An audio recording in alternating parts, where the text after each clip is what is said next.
Friends, welcome to the Frederick Henry Show, and this is Frederick Henry, and today I'd like to do a podcast relative to the upcoming announcements from AG Barr on this Friday, the 14th of August, 2020, about the Crossfire Hurricane investigations by John Durham. Now, all along, since the beginning of the Trump administration, we've heard about the spying, we've heard about the criminal behavior, we've heard about Comey and Brennan and Clapper and Strzok and Page and all the rest of them, Papadopoulos, and we've seen a lot on Twitter, and a lot of people I've spoken to have been very, very frustrated because all of these actions by these various and sundry intelligence community officials of the United States government, acting against and seeking to undermine the newly elected, duly elected, and legally elected President of the United States, Donald J. Trump. To us, the people I speak to, citizen voters, we were very upset, and we have been continuously upset, not only by the actions themselves, but by the lack of accountability. Yes, people lost their jobs, but they kept their pensions. Yes, people lost their jobs, but they kept their security clearances. Yes, people lost their jobs, but they got jobs on CNN. It always amazes me how many of the persons involved in the Spygate scandal were hired by CNN or NBC, MSNBC. Amazing. Are these actually some of the deep staters, the CNN and MSNBC and the like? Are these really the deep staters who are undermining and trying to undermine and destroy our American culture, our American civilization, and most certainly our American government? Now, recently, Attorney General Barr, in several conversations with various and sundry persons, has said that, yes, there was egregious behavior, terrible behavior on the part of Comey and Clapper and Brennan and all these characters, Strzok and Page and McCabe and Rosenstein, against the President of the United States. Unbelievable, he said. But he also pointed out, at least in the interview I saw quite a while back with Laura Ingraham, that he wanted to have actual factual data. He wanted to have actual evidentiary documentation. He wanted to have proof that it could be pointed to, not hearsay, not gossip, but documents, actions, recorded actions, and things like that to show what had been done wrongly, and then having that actions provable. He wanted to make sure that they were incriminating. In other words, did these people do this accidentally, or was it by some kind of a freak, or did they not know what they were doing, or did they intentionally act in a manner which would be considered illegal. Illegal is the biggie. Is it illegal? Now, people feel that crimes were committed. I think most people from the very beginning feel that crimes were committed, especially with the Foreign Intelligence Surveillance Court, and how this secret court, which I believe it shouldn't have a secret court, was allowed to have secret testimony from the various secret spy agencies of the United States government, and they were given falsified documents that had been altered, and the FISA court was lied to about Donald J. Trump, elected president of the United States as a candidate, also as a president-elect, and then as president. My goodness sakes, this kind of thing, lying to a court, perjuring yourself to a court, is a criminal offense for anybody else, but why is it not a criminal offense for the secret FISA court? Is it because the previous judges of the FISA court were Obama nominees? Was it because even after they left their positions because of their embarrassment about being tricked by the intelligence communities, the new appointees to the FISA court were also Obama nominees? And I don't know how that even happens, but it seems to be the fact. And so people like myself and other citizen voters who love our American country were very, very upset and are very, very upset that these abuses, illegal abuses, lying to a court, knowingly lying to a court, altering documents, presenting false evidence to a court, knowing that the evidence is false. that is not just some kind of a political thing. It sounds to the ordinary guy like me like it's a crime. Then we have the spying itself. Now, some people have spoken to me and I've heard them say, well, political parties spy on each other all the time. They're always sending in agencies and agents and everything else to find out what the other guy is doing to try to beat him at his own political game. And I understand that. A lot of people want to say that the things that happened in the Trump's election during his campaigning, the things that happened after he was elected and was announced as the president-elect, and the things that even happened during his presidency, this is all politics. This is political spying. This is chicanery. This is, understandable political overzealousness.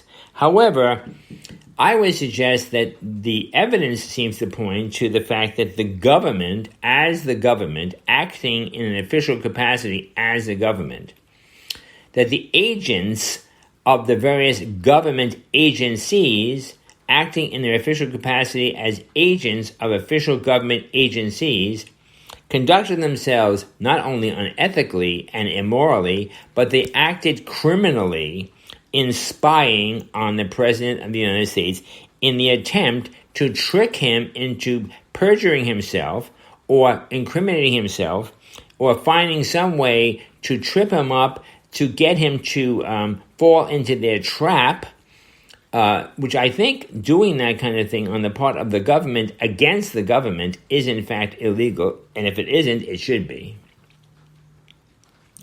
And then finding out that these agents and official agents hired by the American taxpayer and being part of the official agency of the government, which was part of the executive branch, was using its resources, using taxpayer money, using its personnel to undermine the legally elected administration of the government of Donald J. Trump. That sounds like a crime to me. And then also they lied to the candidate to his face in an attempt to, again, trap him into some kind of illegality that they could then use to oust him from office, because their intention from the very beginning was to undermine and carry out an overthrow of the Trump administration and get rid of Donald J. Trump as president of the United States. That sounds like it's illegal to me.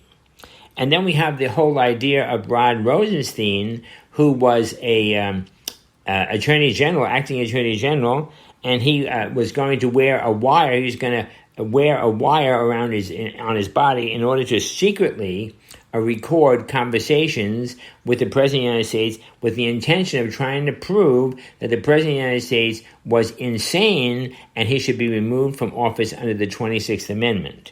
And that whole plan, that even the idea that a government official working in the executive branch, which means an employee of the president on the part of the people, using his time and our money, so his time is our time and our money, in order to undo and usurp and destroy the results of a legal election. This is, in my opinion, and most people's opinion, treasonous behavior. Treasonous behavior. Now, if you remember way back when, we had Brennan, in the very beginning, Brennan, Clapper, Comey, and all those characters, Strzok, Page, McCabe, all screaming, treason, treason, the president is a traitor. Brennan was one of the most vociferous ones. He was angry and furious and called the president a traitor and treasonous, and all the rest that goes with that. We have the whole Mueller investigation costing, I'm hearing, between 25 and 40 millions of dollars in order to try to prove that the president was an agent, actively engaged as an agent of the Russian Republic under Vladimir Putin, and was himself a spy for the Russians, using your time, your money, and your resources. And I think it's $40 million, $50 million wasted, Andrew Weissman and all those lawyers and all that kind of stuff. And I'm not even going with the Flynn case, although we do know that Judge Sullivan, a judge, wants to be the prosecutor. He doesn't want to be the judge. He wants to be the judge and the prosecutor of Michael Flynn, even though the Justice Department has decided to drop the charges because everything that was done to him was illegal. Everything that was done to him was illegal. And yet we have a judge, a federal judge, Sullivan, who wants to continue to persecute and to prosecute as a prosecutor, a man whom the only official agency allowed to prosecute is the Attorney General, and yet a judge wants to be the prosecutor. And it seems to be he's being backed up by other judges who say he can be both judge and jury and prosecutor all at the same time, as though we're living in the communist country of the Soviet Union. That's what the Nazis did in Germany, that's what the fascists did in Italy, and that's what the communists did in the Eastern Bloc countries, and that's what they did under Stalin and Lenin and those people, Khrushchev. Please, this is communism out and out, straightforward. That's what it is. Now, people say they're upset about this. They really want to see justice. And by justice, what people are saying is they want to see the big boys, whether it's Susan Rice, whether it's Vice President Biden at the time, even Obama, Comey, Brennan, Clapper, the same names go on, McCabe, Strzok, Page, others, the lawyer, Kleinman, I think it is. They want to see these people indicted. They want to see these people arrested. And they want to see these people tried for the action of trying to overthrow the government of the United States. Now, I know that's a very difficult thing because people say, well, all of this is just political crimes or political chicanery or political shenanigans. It's not criminal behavior. And I think that's where Barr and Durham are coming in. They want to be sure that they're not going to fall into the trap of having all of these things dismissed as merely political chicanery and political shenanigans, but they want to prove that there was criminal behavior and not just merely political behavior. And so these people have to be, and Barr said, we have to make sure it's a crime. We have to make sure we have our facts straight, our ducks in a row, make sure that we have verifiable documentation as to what was done and who did it and when they did it, and make sure that we can win in a court of law the case against these criminal people. And so, we really have a difficult thing, us voters, in trying to decide. We've been patient. We went through the Mueller investigation that was ridiculous, and nothing came of that. We've gone through the impeachment, which was absolutely a circus, and nothing came of that. The people perpetuating the circus and perpetuating the Mueller investigation, none of them are charged. Think of the amount of money. Roger Stone was arrested. I think there were 37 agents carrying assault rifles and riot gear. I think there was a boat in the river below his home. I think there were helicopters overhead. This man is in his 70s. He's asleep in his home with his wife. And he could have just been telephoned, his lawyer could have been telephoned and had him report to the federal building the next day. Instead, we spend tens of thousands, and maybe 50, 60, maybe 75, maybe $100,000, Andrew Weissman and company, Mueller and company, in order to arrest a man in his pajamas who's in his 70s. Unbelievable thing.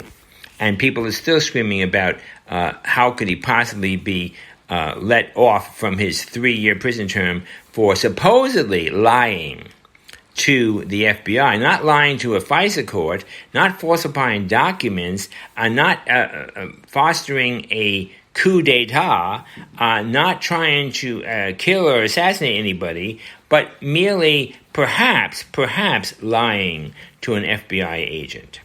And that whole thing went down because Barr also saw that the whole Stone episode and the Flynn episode, all part of a humongous criminal cabal, a group of people acting illegally and secretly against other people and trying to destroy other people. And so the voters are very upset because all we happen to see up till now is trial by Twitter, Nobody goes to jail by, we reveal them, we uncover them, we expose them, we told the truth about them being Comey and Brenner and Clapper, and we show that they're all the things that we accuse them of, and that's enough. We've destroyed their reputation, or